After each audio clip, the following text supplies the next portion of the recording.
Hello everyone. आज है 14 मई और हमारे पास डिस्कस करने के लिए 2 आर्टिकल है। तो आज का पहला आर्टिकल है आईआरएस और आईएएस ऑफिसर के बीच कुछ कंपैरिजन किया गया है, कुछ क्लेसेस हैं यहाँ पर। तो आर्टिकल में देखिए अभी कॉन्टेस्ट क्या है। तो जैसा कि हम लोग जानते हैं कि कोविड-19 की वजह से केंद्र सरकार और राज्य सरकार के पास अभी सबसे ज़्यादा जो है इकोनॉमिकल क्राइसिस है। हम सभी के पास जो है इकोनॉमिकल क्राइसिस सबसे ज़्यादा है। तो इसको लेकर जो है आईआरएस ऑफिसर ने कुछ सुझाव प्रस्तुत किया है। पहले आप ये जान लीजिए आईआरएस ऑफिसर का काम क्या होता है। IRS officer income revenue service में काम करते हैं, यानी कि टैक्स कलेक्शन, टैक्स डिपार्टमेंट में उनका जो है रिक्वायरमेंट होता है।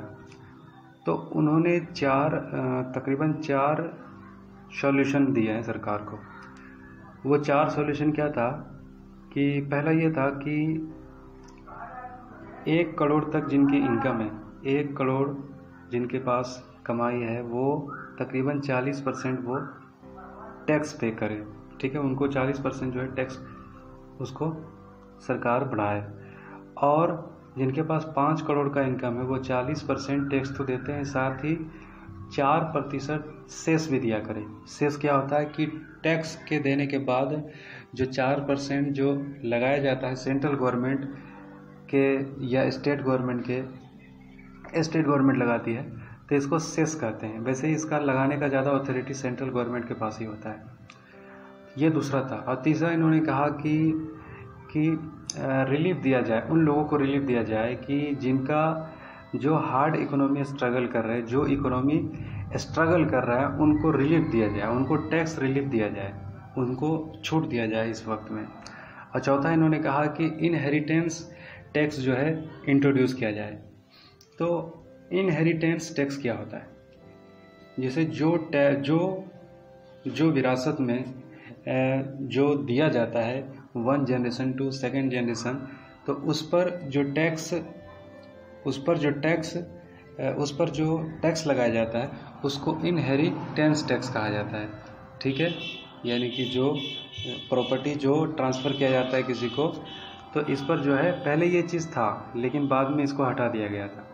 तो ये आईआरएस ऑफिसर ने ये 4 सुझाव ये दिए। तो हुआ क्या था, तो जब ये सुझाव दिया तो ये चीज़ सीबीडीटी को पसंद नहीं आया। ठीक है, central board of direct taxation, इनको ये पसंद नहीं आया। और इससे पहले मैं बता दूं कि जब ये सुझाव आया तो फाइनेंस मिनिस्ट्री की तरफ से ये कह दिया गया कि जो आईआरएस ऑफिसर ने जो सुझाव दिया है, सरकार का इससे कोई कनेक्शन नहीं है। मतलब ये सरकार का सुझाव नहीं है, वो अपने तरफ से ये पूरा अपने को मतलब उसमें से सुझाव में से जो है निकाल लिया। ये फाइनेंस मिनिस्ट्री की तरफ से ये पहले ये हुआ। फिर सीबीडीटी ने क्या किया कि इनका ये कहना था, ये सरकार की तरफ से ये कह रहे कि अगर आईआरएस ऑफिसर को ये बातें अगर बतानी ही थी तो ये इंटरनल तौर पर बताते, इनको पब्लिक में इशू नहीं करना चाहिए था। तो ये concern CBDT central board of direct taxation का था। तो इनका कहना था कि ये जितने भी आईआरएस ऑफिसर इसमें संलिप्त, यानी कि जो सुझाव देने के लिए जो गवर्नमेंट को और इसको जो इशू किया उसके ऊपर कार्रवाई करने की बात central board of direct taxation ने किया है। ठीक है, ये 50 आईआरएस ऑफिसर जो सरकार को सुझाव देने के लिए पेंडेमिक के फिस्कल डेफिसिट से उबरने के लिए जो मौद्रिक घाटा अभी जो बनी हुई है जो स्थिति, इसको लेकर जो सुझाव दिया, इसको सीबीडीटी को अच्छा नहीं लगा। वो सरकार के तरफ से वो ये नुमाइंदगी कर रहे कि आपने जो देना था तो इंटरनल तौर पर आपको, ना कि पब्लिक में ये चीज़ इशू करना चाहिए। तो ये कंसर्न सरकार की तरफ से। लेकिन राइटर क्या कहते हैं? राइटर का सबसे बड़ा कंसर्न है कि देखिए, एक इंसान जो डिपार्टमेंट पे वो काम करता है, जिस डिपार्टमेंट के उसके पास एक्सपर्टीज़ है, तो जाहिर सी बात है वो अपनी एक्सपर्टीज़ के हिसाब से तो सलाह तो देगा ही। तो आईआरएस ऑफिसर ने क्या गलत किया? उसने ये सलाह दिया गवर्नमेंट को कि आप ऐसा कदम उठाइए, तो ये उनकी लॉयल्टी है। IRS ऑफिसर ने जो दिया है ये उनकी लॉयल्टी है, उनकी काम के प्रति और उनकी ऑनेस्टी है। ये चीज़ जो वो सरकार को इस पेंडेमिक, इस प्रकोप में उभरने के लिए जो है इन्होंने जो सजा दिया, एक जनरल सी बात है कि जो कोई भी आदमी ऐसा करता तो इसके ऊपर ये कार्रवाई, उल्टा इनके ऊपर कार्रवाई किया जाना, ये राइटर को बहुत ही ज़्यादा बुरा लग रहा है। ठीक है, तो ये बातें हुई। तो वैसे भी ये और आगे बढ़ कर के बोलते हैं कि IRS ऑफिसर को अधिकतर देखिए इनके पास जो एक्सपर्टीज़ होता है, ये एक्सपर्टीज़ के हिसाब से इनको रिक्रूट नहीं किया जाता है। जैसे कि मिनिस्ट्री ऑफ फाइनेंस की बात करें, इसका हेड कौन होता है? अधिकतर IAS ऑफिसर होते हैं। ये हालांकि ministry of finance revenue department का काम है, लेकिन इसके हेड IAS होते हैं। रेवेन्यू सेक्रेटरी कौन होते हैं? IAS होते हैं। एक्सपेंडिचर सेक्रेटरी कौन होते हैं? IAS होते हैं। फाइनेंस सेक्रेटरी कौन होते हैं? IAS होते हैं। तो ये जितने भी बड़े पद हैं, इन पर अधिकतर जो है IAS को ही रिक्रूट किया जाता है। तो राइटर का ये कंसर्न है कि IRS ऑफिसर, हालांकि इस काम को लेकर IAS के मुकाबला में, IAS के कंपेयर में IRS ऑफिसर के पास एक्सपीरियंस ज़्यादा है, उनके पास इनकी गहरी समझ है रेवेन्यू डिपार्टमेंट से, चूँकि वो बहुत ही लंबा समय तक वो काम कर चुके होते हैं, तो उनके पास ये ज़्यादा गहरा नॉलेज होता है। तो IAS को ना रख करके IRS को जो है रिक्रूट करना चाहिए था, ये राइटर का सुझाव है। और ये आगे कहते हैं कि देखिए लोकल एडमिनिस्ट्रेटर को ही देखिए तो टॉप मिनिस्ट्री और फाइनेंस के ऊपर जो है अच्छे लेवल पर जो है इनको ले आया जाता है IAS को। हालांकि देखा जाए कि CBDT में, हालांकि CBDT डिपार्टमेंट में IRS ऑफिसर ही होते हैं, लेकिन ये बहुत ही ज़्यादा हाईली एक्सपीरियंस्ड और बहुत ही ज़्यादा कह लें कि बहुत ज़्यादा टाइम एक्सपेंड करने के बाद उनको ये जॉब मिलता है। हालांकि IAS ऑफिसर को ये एक सिंपल से लोकल एडमिनिस्ट्रेटर होने के दरमियान में उनको मिनिस्ट्री ऑफ फाइनेंस और बहुत सारे जो है जॉब में उनको सेक्रेटरी के तौर पर रिक्रूट कर लिया जाता है। तो ये CBDT को बहुत ही हाईली एक्सपर्ट होने के बाद मिलता है। जब वो IRS होते तो बिल्कुल एक्सपर्ट होने के बाद, बहुत ही ज़्यादा उनको कह लें कि टाइम एक्सपेंड होने के बाद, लेकिन IAS ऑफिसर के साथ ऐसा नहीं होता। ये बात ये कह रहे हैं। तो सजेशन क्या है कि अब टाइम है कि ये चीज़ जो IRS ऑफिसर के साथ जो होता है, ये चीज़ नहीं होना चाहिए। और CBDT का जो पद जो दिया जाता है, ये बहुत ही ज़्यादा मतलब इनको और आगे बढ़ाना चाहिए। IRS ऑफिसर को सेक्रेटरी का पद देना चाहिए, भारत सरकार सचिव, ये पद इनको आगे लेकर के आना चाहिए, ये राइटर का कंसर्न है। तो अब फिर आगे कहते हैं कि जैसे कि ऑक्यूपाइंग टॉप मोस्ट जो बड़े जो पोस्ट RBI गवर्नर की अगर बात कर ले तो अधिकतर आपको IAS ऑफिसर ही मिलेगा। अभी हमारे जो RBI के गवर्नर कौन है, चलिए आप कमेंट बॉक्स में लिखिए RBI के गवर्नर। ये बहुत सिंपल सी बात क्वेश्चन में आपसे पूछ लिया। हालांकि हम लोग जो डिस्कशन कर रहे हैं वो IAS लेवल का डिस्कशन कर रहे हैं। तो चीफ इलेक्शन कमीशन की बात कर ले तो चीफ इलेक्शन कमीशन ये भी IAS ही ज़्यादा रिक्रूट किए जाते हैं।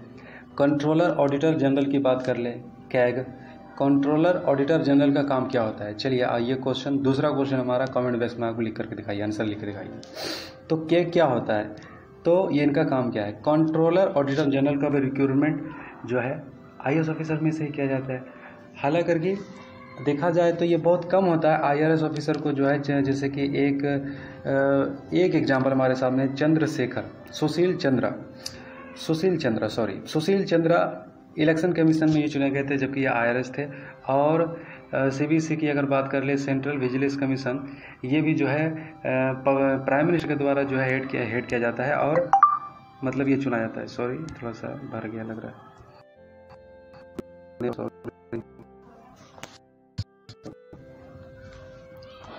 तो ये है, ठीक है। द पावर ऑफ राज्यसभा, अब हमारा दूसरा टॉपिक है द पावर ऑफ राज्यसभा। जैसा कि हमने पहला पार्ट में डिस्कस किया था, ये आर्टिकल वेंकैया नायडू के द्वारा लिखा गया था। और अब आगे यहाँ पर जो कहा जा रहा है कि देखिए इस आर्टिकल में अब क्या था, डाटा बहुत ज़्यादा था, क्योंकि 1952 से वो एनालिसिस कर रहे थे कि आगे किस तरीके से राज्यसभा ने काम किया, उसके बारे में ये जो एनालिसिस कर रहे थे। ये बहुत ज़्यादा डाटा इसमें बहुत ज़्यादा था, जो चीज़ें हमको मतलब ऐसा लगा कि ये काम का नहीं, ज़्यादा डाटा ना आप याद रख पाओगे, ना आप उसको एग्ज़ाम में उसको लिख पाओगे, और ना वो इतना ज़रूरी भी है। तो जो इम्पोर्टेंट चीज़ है वही मैंने यहाँ पर से नोट किया है। देखिए, तो कॉन्स्टिट्यूशन में अगर देखा जाए तो राज्यसभा और लोकसभा में ज़्यादा क्या कंपेयर, पावर में कंपेयर क्या है। अगर देखा जाए तो लोकसभा में सारी जो है हमारे इलेक्टेड बॉडी होते हैं, राज्यसभा में इलेक्टेड बॉडी नहीं होते हैं, वो हमारे कुछ नॉमिनेट बॉडी होते हैं। और फिर अधिकतर को जो है कह लें कि इनडायरेक्ट हमारे द्वारा, पब्लिक के द्वारा रिक्रूट किया जाता है, ठीक है, नॉमिनेट किया जाता है, सॉरी नॉमिनेट नहीं, रिक्रूट किया जाता है, मतलब प्रोपोर्शनल इलेक्शन के द्वारा उनको चुना जाता है एमपी और एमएलए के माध्यम से। तो देखिए राज्यसभा में क्या है ना कि मनी बिल वहाँ जो है रिप्रेजेंट नहीं होगा। फाइनेंस बिल के ऊपर जो है राज्यसभा का कोई पावर नहीं होगा, इंट्रोड्यूस नहीं हो सकता। और अगर मनी बिल अगर रखा भी जाएगा तो मनी बिल को लॉक कर सकता है राज्यसभा सिर्फ 14 दिन तक। 14 दिन से ज़्यादा मनी बिल के ऊपर कोई भी चेंजिंग या फिर उसको आगे तक डिले नहीं कर सकता राज्यसभा। और बाकी बिल को रख सकते हैं लेकिन मनी बिल को नहीं रख सकते, 14 दिन से ज़्यादा नहीं रख सकते। ये इंपॉर्टेंट है, कई बार ये क्वेश्चन आईएएस में प्रीलिम्स में पूछा भी गया, आप इसको याद रखिएगा।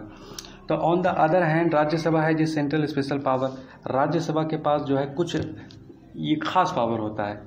लोकसभा को देखिए सारा पावर तो लोकसभा के ही पास में होता है, जैसे कि सिर्फ एक्सेप्शनल कर लेके मनी बिल के बारे में राज्यसभा में डिस्कस नहीं हो सकता, फाइनेंस बिल के बारे में नहीं होता, ये इंट्रोड्यूस वहाँ नहीं हो सकता राज्यसभा में, लेकिन सब पावर तो लोकसभा में होता है। लेकिन कुछ एक्सेप्शनल पावर राज्यसभा में जैसे होता है, क्या कह ले कि एडॉप्ट रेजोल्यूशन जो है वहाँ पर एडॉप्ट किया जा सकता है। Allowing parliament to legislate subject, state subject के ऊपर पार्लियामेंट को सुझाव दे सकता है कानून बनाने के लिए। स्टेट सब्जेक्ट है ना, 3 हमारा सब्जेक्ट है, एक यूनियन लिस्ट है और एक है स्टेट लिस्ट है, एक कंकरेंट लिस्ट है और एक रेजोल्यूटरी है। तो स्टेट लिस्ट में कानून बनाने के लिए पावर दिया जा सकता है स्टेट राज्यसभा के जरिए, उनको कहा जा सकता है पार्लियामेंट को। तो create all Indian service, IAS service जितना भी रिक्रूट किया जाता है ये राज्यसभा से ही होता है।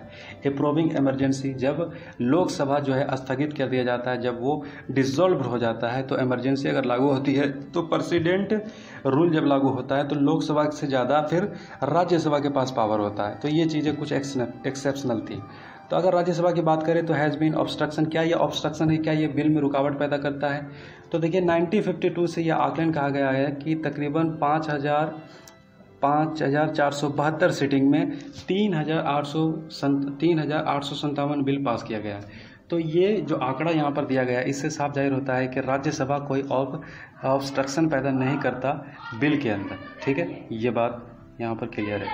तो first in 1961 dowry prohibition bill 1959, in 1978 banking service commission bill 1977 rejected by. तो कुछ बिल के बारे में कहा जा रहा है कि 3 बार जो है 3 बिल कह ले कि राज्यसभा में जो है डेड हुआ था। कह ले कि जैसे कई बार जो है जो बिल राज्यसभा में जो डेड जो बिल हो जाता है उसको क्या करते हैं लोकसभा, क्या करते हैं पार्लियामेंट क्या करती है, उसको जो है ज्वाइंट सेशन बुला करके उस बिल को पास कर लेते हैं। ज्वाइंट सेशन क्या होता है कि ज्वाइंट सेशन में ज़्यादा पावर लोकसभा और चेयरमैन के पास होता है। चेयरमैन तो जानते हैं वो पार्लियामेंट का ही जो है नुमाइंदा होता है। तो ज्वाइंट सेशन बुला करके उसको बिल को पास कर लिया जाता है। तो 1961 डॉरी प्रोहिबिशन ये रुका। यहाँ पर ये जो लिखा हुआ आप इसको पढ़ लीजिए, मैं ज़्यादा मतलब टाइम इसको पढ़ करके वेस्ट नहीं करना चाह रहा, आप इसको पढ़ लीजिए। और फिर 24 अमेंडमेंट 1970, 1989 ये सब बिल जो है डेड हुआ था, मतलब रुका हुआ था। और जैसा कि हम आपको बता चुके हैं कि 14 दिन से ज़्यादा मनी बिल नहीं रह सकते। तो अमेंडमेंट वे एक्सेप्टेड। तो इस तरीके से जो कहा जाए कि हमारा जो अभी प्रेजेंट सिनेरियो में राज्यसभा का लेजिटिमेसी बहुत कम गया। प्रेजेंट सिनेरियो में देखिए जैसे कि लैंडमार्क कई सारा अभी जो है बिल पास हुआ, जीएसटी का बिल पास हुआ, इंसॉल्वेंसी, बैंकरप्सी, ट्रिपल तलाक, अनलॉफुल एक्टिविटीज़, और जम्मू एंड कश्मीर में जो है रीऑर्गेनाइजेशन किया गया, सिटीजनशिप अमेंडमेंट बिल पास किया गया। तो ये सब जितना भी बिल पास हुआ इसमें राज्यसभा का डिबेट और इसमें राज्यसभा की भूमिका ना के बराबर थी, ये आर्टिकल में कहा जा रहा है। इसी के साथ जो है देखा जाए तो राज्यसभा सेकेंड चैम्बर जो है कोई भी बात में ऑब्स्ट्रक्शन नहीं है, ये चीज़ क्लियर है। तो इसी के साथ ये टॉपिक क्लियर हुआ। आई होप आपको समझ में आया, इसको दूसरों से शेयर कीजिए।